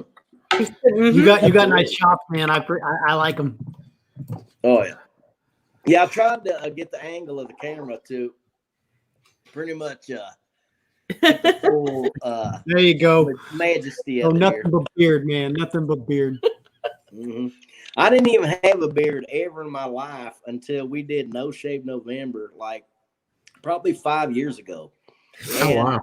Like I remember my dad telling me he couldn't ever grow good facial hair because he was on some kind of asthma medication when he was younger, which I think I probably was on the same shit. So I always kind of thought, man, I just don't think I have a good possibility of growing good facial hair. So I never even tried it. And then we did No Shave November one year, and I stuck it out the whole month. And man, it was kind of like, man, this shit's growing right. So I kept on, you know. And this is probably the third beard that I've had this length. I've like anybody with a beard. Well, I'm sure you get this. You go to if you ever have anybody mess with it besides yourself. I know. They end up messing it up, you know. Yes. And the longer it gets, Whatever. like mine kind of gets a little lopsided on one side, probably this side. It just grows fluffier. So whenever I go, you know, I need to get this cut if it gets a certain length, and then they're chopping on it, and then you're messing with it, and if you're past the point of no return, it's like, man, I got to shave this whole thing off and start back from scratch. I want to reset about once every 2 years. I just shave it all off again and just start from scratch again because I like to see my face once every 2 years. And I don't like to see it. My wife hates like a small child. a beard. I do. He looks like a small child. He looks like he's 16. I look like I'm underage when I shave off my beard. And You won't let them buy anything at the bar either. So no, they won't. And they don't believe me that my ID with this giant beard is me. So it's not. But I like to see my face every 2 years. I understand your pain, but no, nobody touches my beard but me anymore. I'll touch it if I want to. I don't care what he says. Okay, no. Nobody shaves my beard. Nobody trims my beard. I'm the one that takes care of all of it. Yeah, I stop right here when I shave his head. And this is the COVID cut because the wife's doing the haircuts right now. It's the Rona special. It's the Both Rona boys special. get it. Shaved, Mm-hmm. I know the feeling. Don't mess with the beard, though. That's the bottom line. No, don't touch this. This is me. I wouldn't ever because I don't want him to shave it. Right. Yeah, she's the reason it's there. Otherwise, I'd probably shave more often. Matt, are we moving on to the New Orleans pick? Yeah, let's move on to this. Even if you haven't, we already have. So. Orleans Bourbon Festival. This is a 4 years, 9 months, and like we're saying, this is a number 4 char and toasted, and that Firm Pro one that we talked about earlier. But this is the actual pick, and it comes in at 113 proof. So, and how many bottles were in that barrel? This one had 196. This is bottle 135 of it. That's something else that on the single barrels, it's important to. I mean, I like noting that, like the one that I've got here, which is a 3-year, 10-month barrel pick. It only has 100. This is bottle number 57 out of 178. Dang. So and I have one in the cabinet over there that's like out of 238 bottles. So it's amazing the variation in the number of bottles per barrel. So if you get one like this, that is, lower number of bottles, that either means it leaked or you had a significant amount more of evaporative loss. Yeah, I was going to ask. A lot of those flavors will be concentrated down. I was going to ask about the Angel Share and also what size barrels you guys use. We've always used 53 gallon. Good deal. Yeah, and size. Yeah, you just kind of went over a little bit my question about how the Angel Share is in your warehouse. It varies quite a bit. It And seems. Well, what kind of now, go ahead. what kind of warehouse do you guys use? Is it wood? Is it metal? Is it temperature controlled? How many do you have now? I think we just finished our 7th or 8th one. I was gonna say when I was And watching so- when I was watching the TED Talk, you had 6 and you were building your 7th. So Yep. So we finished our 7th and we were on to our 8th and 9th now. wow, So, we fill a 24,000 barrel warehouse about every 100 days. Wow. So we are, I mean, it's problem. Let me tell you right now. That's a good hoping problem to Santa have, brings sir. some presents to me this year, but I think it's all the cash is going in barrel warehouses. But, when we first started, and again, we started making 250 to 300 barrels a year. We built, and I remember splurging. It was like, man, we're going to cash out here. And we built a 2,200 barrel warehouse. And it was a Busick Construction, which is the company that builds all the traditional rick houses for all the major distilleries here in Kentucky. So traditional wood ricks, but it was a 2,200 barrel house. I remember one of the other big bourbon producers coming here and they were like, oh, that's cute. Their barrel warehouses are like 55,000, 65,000 now. So we built that 2,200 barrel house, and that was literally going to be our forever house. We were thinking, okay, 300 barrels a year times 5 years, that would still give us a little wiggle room. Well, once we completed our first expansion, which took us from 1 barrel a day to like 20 barrels a day, we were like, okay, we've got to build a bigger rick house. So we built another one that's 10,000 barrels or 10,800 or whatever. Then we went on to build 20,000 barrel houses. Now we're doing 24,000. So we've got plans to build 11 more 24,000 barrel houses in the next 2-3 years to keep up with our production right now. So when you look at, how are barrels aging in those different houses, there's a lot of different questions to be answered. Our 2,200 barrel house, the bottom floor has a concrete floor underneath the bottom barrel. Whereas all of our larger ones, starting with our 10,000, 20,000, 24,000 barrel houses, they've got a 3 or 4 or 5 foot subfloor underneath, which is more traditional. Okay. So, and also you look at east to west facing, north to south facing, which side of the house gets the prevailing, gets the early morning sun, which one gets the late morning sun or the late afternoon sun, where are the prevailing winds coming from. So we're monitoring temperatures top to bottom, left to right, end to end, and have been, as well as humidity. We don't do any temperature control or humidity control in any of them. The only control we have over that is whether the windows are opened or closed. And most of the time that's based on who's working in there. If it's hotter than hell in the summertime, it's like, hey, we're going to be working in there tomorrow. Let's raise all the windows up. Now we do monitor humidity and different things. And if things get what we believe are a little out of whack, we'll open the windows or close the windows based on that. But it's still, very much at a observational point right now. I mean, some of our newest warehouses have only had barrels in them for like 3 months. So how are we going to make any inferences on that right now? Sure. So along the same lines of the warehouses, we got 2 different questions come in. First one is from Eric. He wants to know if you found a sweet spot in a warehouse and if it makes, a better whiskey, or maybe the ABV climbs rather than falls, if you have something like that in any of your warehouses. Well, our first warehouse, which is the kind of anomaly of the whole industry, a 2,200 barrel traditional rick house, everything we've ever pulled out of there has been sweet. Now, the second warehouse we built, which was a 10,000 barrel house, now that we're into, 4 and 5 year stuff coming out of there, everything that's came out of there has been really sweet. So now we're into our 20,000 barrel houses, and it's tasted pretty fucking good so far. So it's kind of like shit, man, I don't know if we're just doing everything right or where the warehouses. So we're trying to make sense of it all still. But so far, we've really not hit anywhere that's not.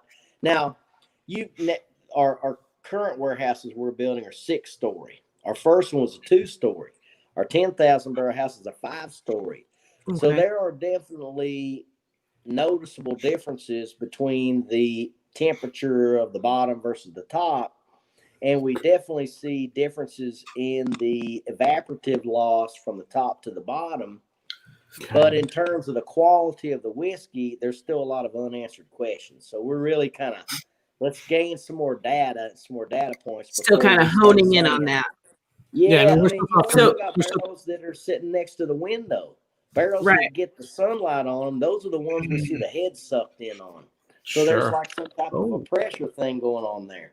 So there's a lot of unanswered questions, and we're just very happy to be in a situation where we're still not even at 10 years of barrel aging yet. So, I mean, like, we don't even know.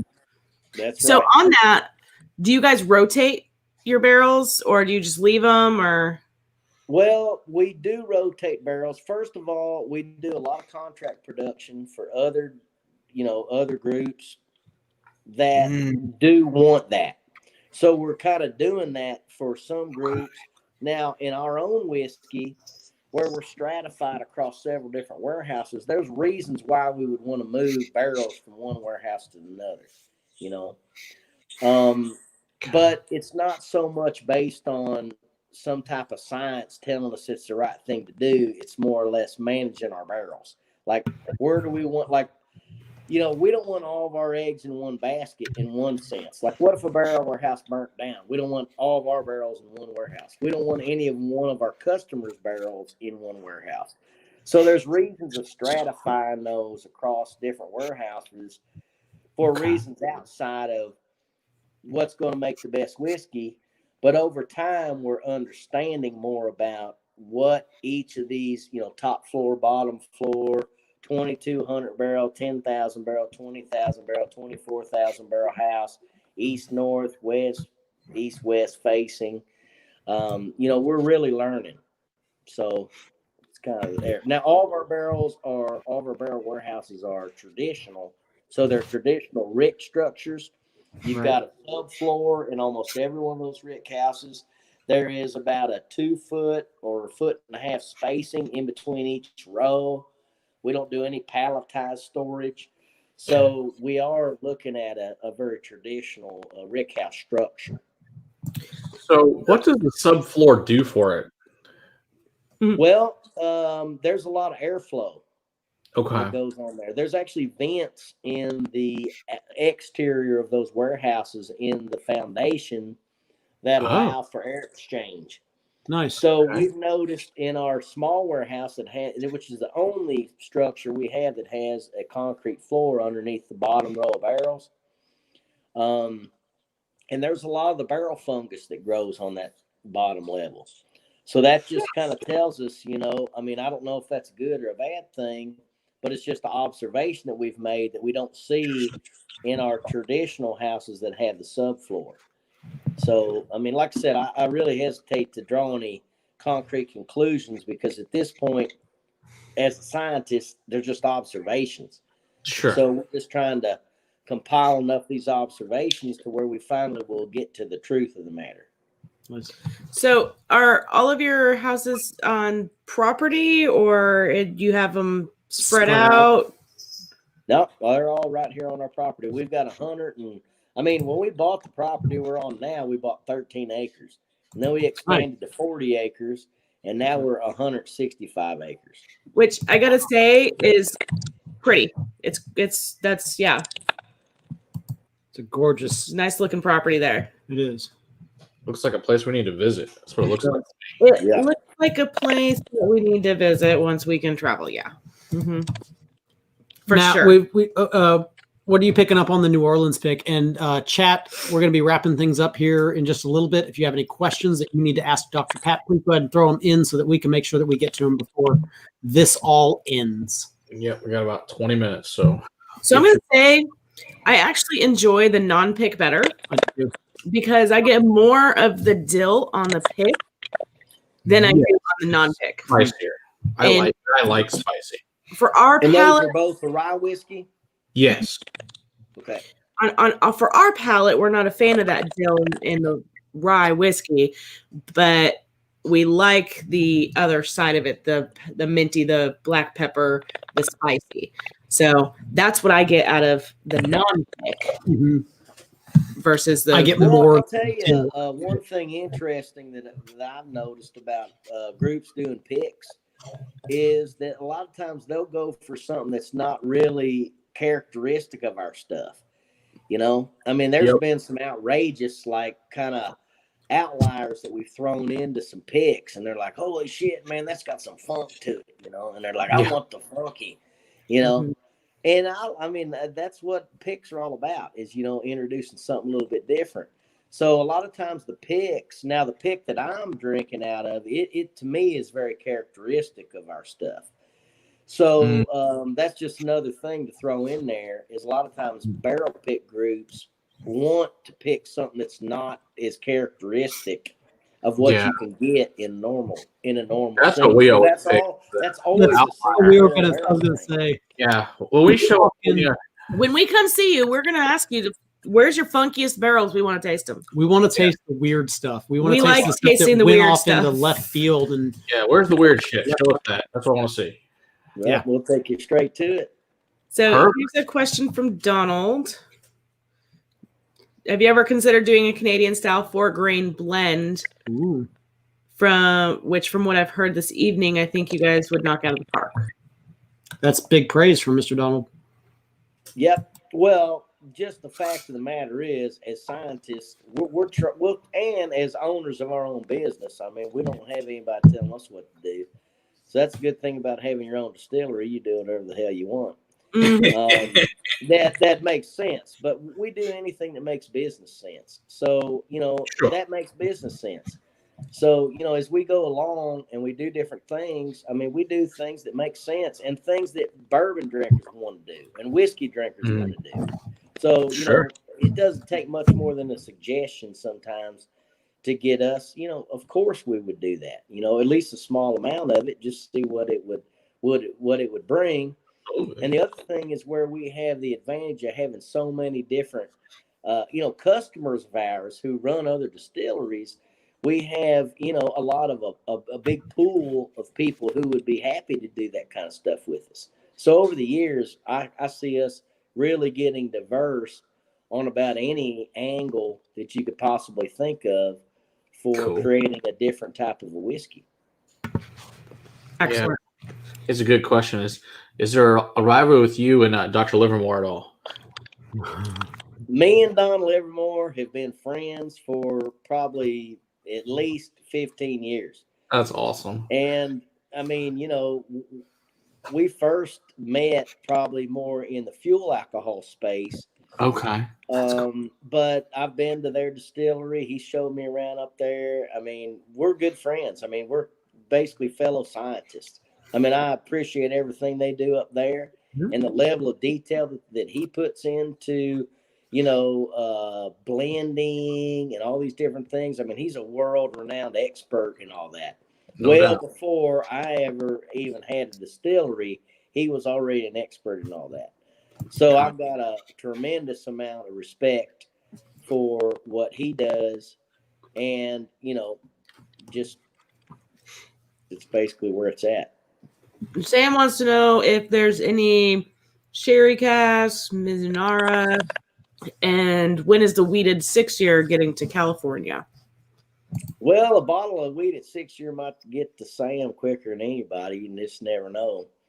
But good friends with Sam. He's a heck of a guy. He's good. Now, in terms of we've kind of been hesitant to do any barrel finishing just because, like I said, you know, we really want to get a good baseline for what we're doing before we change any variables. I mean, there's really, like I said, if we went and stuck our stuff into some other kind of barrel right now, whatever came out of it, we would have a weak leg to stand on in terms of what baseline are we comparing it to. Okay. So as scientists, we just try to we've got enough on our plate right now with just 3 different mash bills, a stratification of, 4, 5, 6+ year old, barrel strength, bottle and bond. We're actually getting ready to release a lower proof offering of our rye whiskey that's going to be more of a economical, like probably in the upper 30s. Because the only way we offer our rye whiskey now is single barrel strength, Right. which is at mid 50s to mid 60s. Right. And we just know, and again, we're getting into more inventory. So it just makes sense for us to diversify into a lower proof offering. Are you looking into changing up your bottles and getting like maybe a less expensive bottle to put that out in? Because I mean, your bottles themselves are not cheap. Well, actually, you're paying good money for your glass. The bottles aren't the expensive part of it. It's the fact that we're, the juice that we're offering right now was when we're making it at a very, small amount. But our bottles are very economical. Really? So I like the bottles. I think they're really cool. I like the fact I do too. And it looks expensive. We didn't really talk much about that. What these go for, MSRP, for the 4. Well, I mean, over the expressions that we talked about. Because I mean, barrel picks tend to be different. Yeah. Yep. So our bottle and bond, our weeded, as well as our high rye bourbons, our MSRP is like around $46. Okay. $46.99. Our rye whiskey, which is single barrel strength, I think our MSRP is like 56. We see it a lot of times going for 62. I'm looking at, one of the barrel picks that I've got right here, $69.99. That's a single barrel strength barrel pick. I don't have any other price tags on these other ones. Our 6-year, we sell in our gift shop for, I think, 65, but I don't think I've ever seen it for less than 79 at a store. So, we have our suggested retail price, but the stores charge whatever they want. I mean, I've seen it as high as $120 a bottle. Yeah. But it's not, that's not our suggested retail. It's just based on supply and demand. Okay. So Texas can get the 6-year. We need to ask William to get us a 6-year bottle then. Tell him to order us one. Sounds about right. I would guess there's 6-year down there. I'm going to ask him. It's like, I need a 6-year. I haven't tried the 6-year yet. That sounds delicious. We almost made it a whole stream without Weasley. That's right. Hi, Weasley. He came out. He finally woke up. He's been sleeping with his kid. With the kid. Jeez. He's like, "Where's my bacon?" You're too late, man. We already ate it all. Nuh-uh. Yeah, we've got a distillery cat named Cooper. Nice. That, everybody loves. I don't know if you ever seen picks. We've done barrel picks like Cooper barrel picks, and that's people cool. come in droves. Oh my God, I gotta get a Cooper pick. It's like Cooper didn't pick the barrels. Yeah, Weasley's like our little mascot. He's been pretty much in the live since almost the get-go because of the bacon. He gets up here and he wants bacon. Yeah. Nice. He lets us know. Yeah. I'm completely allergic to cats. Oh. But Cooper, our distillery cat, he probably spends more time in my office than anywhere. Because he knows. Because he knows that cats want to be with the people that don't want to be with them. Mm-hmm. They try to win you over. They're like, oh, you don't want my attention? Oh, then that's who I want to be around. The guy that's not going to pay attention to me. Well, me and Cooper, we got an understanding that he knows I love him, but he just knows I've never pet him for some reason. I'm going to love you from afar. Right. I'm going to love you from over here. He doesn't get on my desk and push things over. Like my business partner, Shane, he'll get up in there and wreak havoc on his desk because I think they got that kind of relationship, That's funny. I wonder how much he he leaves jacked a little pile of vomit on the floor every now and then right now. Lets me know he loves me. I'm like, dude, that's why right. don't you chew your food up? Cats. He's trying to get the bacon. Give him some bacon before we're done. Mm-hmm. Any more questions in the chat here? You had Donald, the stream without Weasley and Violet. So Monday-like. Seriously. Violet's been awesome tonight. Are they doing barrel picks of Wilderness Trail in Texas? Do you know if we can do those in Texas yet? I can't verify it, but I would almost guarantee it if it's allowable. Okay, maybe let's talk about Mirage about that too. We need to Yeah, I get mean, if he's already carrying it. stuff is awesome. Oh, we got another one from some Sam here. Let's see. One more. Cheers to the creators and Pat. Happy festive. Cheers. Thanks, Sam. Appreciate it. Cheers, Sam. Cheers, Sam, buddy. All right. So, of your own product, what is your favorite of your own product, or just how you feel that day, pretty much? Our own product? Yeah. Like, what's your favorite one of them all?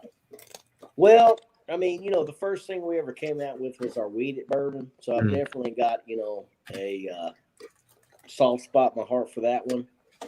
But, I mean, if I'm going to buy a bottle for a friend that I don't know anything about, which technically wouldn't be that great of a friend if you don't know nothing about them, I'm going to go for the black label, the high rye bourbon. It's more of like a traditional. And the thing about weeders is, most really good weeded bourbons have some significant age on them, and ours is only 5 to 6 years old. Okay. So as time goes on, my opinion will change. But I mean, personally, I enjoy drinking our weeded the most. Okay. And then, I mean, probably second to that are high rye bourbon, and then our rye whiskey. Okay. I probably would put our rye whiskey as third, just because it's always barrel strength.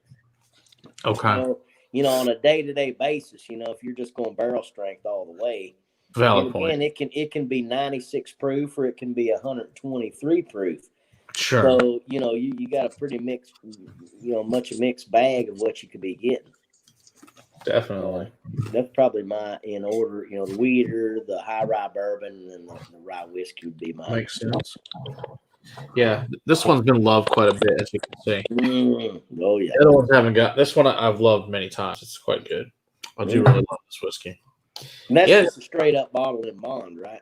Right. This is a straight up bottle. Yeah, I've never tried the cask strain. I got to see if I can get a bottle of cask strain now. That sounds Great. Well, especially with the black label, because that one's normally a small batch, and to get that one as a barrel pick, you're going to get it at single barrel proof. Nice. So that's kind of one of the things I really like about the black label barrels picks. Definitely try that. Tell that's a spoiled cat there. That's a spoiled cat there. Oh yeah. Yeah. He's our bacon kitty. I know you guys are doing a show right now, but I don't really care. Here's my ass. We've actually got 3 of them right here lined up. They're Yep. They know Monday nights. They see us get everything set up, and they're just like, "All right, it's bacon night." I got a new Feels like question from a Saturday new person. All right. Mischievous Feels like a Missing Saturday night. wants to know about scientific thoughts on Texas aging. Well, depending on where you are, anywhere where you're aging whiskey, you really got to think about humidity, average temperatures, wherever that barrel is. If it's on, in a large warehouse, top floor, bottom floor, middle, end. Anytime you get into low humidity environments, you want to be thinking about, do I need to, do some humidity control here? Because you don't want to 4 years down the road have nothing left in the barrel. So when you say Texas, that's a big question there. Am I in Laredo? Am I in Dallas? Am I in, San Antonio, Austin, El Paso versus Dallas is a completely different. It's like 4 different states away. Plainview. Hell, Houston, the coast. I mean, oh my gosh, that's a totally different whiskey too. Just that Galveston, Right. Houston. It'd be like a completely different country. Yeah, absolutely. Yeah, I mean, you can fit how many states in the size of Texas. So yeah, that's just and look at how far it is from North Texas to South Texas, or East Texas to West Texas. Far. You're talking about Really the delineation of of significant climate. Yeah. The length that it would take to travel from Corpus Christi to El Paso is less than the length that it would take to travel from Fort Worth to New York. Yeah. Absolutely. It's kind of silly how big our state is. It's insane to me. I mean, I used to live in Connecticut, and we used to drive to New York, and it would be 3 hours. And You can't get out of the state in 3 hours. I mean, I wish we were like Denison. It's impossible. Yeah. right. And at least not from where we are in the state. No. But, it was insane to me when I moved here. Like, I was like, I could be gone through 2 different states by now. What's the deal? Matt, you want to hit this last couple of super chats before we? There's Swami. He says all bourbon tastes the same. Changed my mind. Thanks, Swami. Check, all right. check the next one. Yeah, no, what Swami is. Texas whiskey, just bourbon that owns an AR-15. Thanks, Swami. Cheers, Swami. Cheers, Swami. Glad to have you here, buddy. Always glad to have you here. So, if we don't have any more questions coming in or Swami super chats, Let's go ahead and wrap it up. We have had, I think it was Donald. He's put your website in the live chat for people. Donald, if you can throw that in there again for anybody who might have missed it, check them out. Anything you want to let our viewers know before we sign off? I mean, definitely anybody check out our website. I mean, Wilderness Trail Distillery, Firm Solutions. If anybody ever needs to get a hold of me, I'm pretty sure if you put Pat Heist email or Pat Heist cell phone into a Google search, you'll probably come up with all the information you ever wanted. But, we're highly transparent. If anybody's ever in an argument about bourbon or how it's made, don't hesitate to use me as a lifeline. I'll be happy to help out, as well as my business partner and, any member of our organization. We're very transparent. We enjoy talking to people about it. I mean, like I said, we were doing this, talking bourbon before we ever had our own distillery. So we're in a very unique position to, really understand what people like. And we love talking the lingo every day. So, we're highly transparent. We're more than happy to tell you everything, and even more than that you needed to know. Just get a hold of us, and even Whiskey Crusaders guys got our contact information. I would, encourage you guys, if anybody's got any questions, if they need to contact us directly, you're more than welcome to share email or phone numbers or whatever. We're happy to help. Excellent. Appreciate it. One last question here before we tell you what's coming up from us. Sam wants to know if you are hiring a California ambassador at all, and who do you have to make sure isn't around so I'm the highest on the list. So Sam wants to know if he has to take anybody out. He wants to push a product if you have an opening, and if not, who does he have to take out? Nice. Well, with California, I actually took it upon myself to take most of those cities. If something needs to be done in, I won't mention any states, but there's certain ones that I'll be happy to let our ambassadors handle. But San Diego, he's like, if it's California, I'll travel there. Hey, San Francisco, I'll go there. Oakland, I'm going to take care of those probably myself. But I'll be happy to meet you out there and interview you. That's a good owner right there. Just because it's funny, talk about something funky. I mean, Pisswood. He wants to try the whiskey and the Pisswood just for the experience. Absolutely. Why not? I'll see if I can arrange it. I got to see if the Pisswood actually holds lick. That's true. That's true. Gotta make sure of that. First things first. That's right. All right, Matt, what do we have coming up? What did you edit today? George T. Stagg. Big Daddy from this year, 2020 release. 2020 release of George T. Stagg. It will be out tomorrow. What do we got, Thursday? We haven't quite decided. Matt, what do you want to do for Thursday?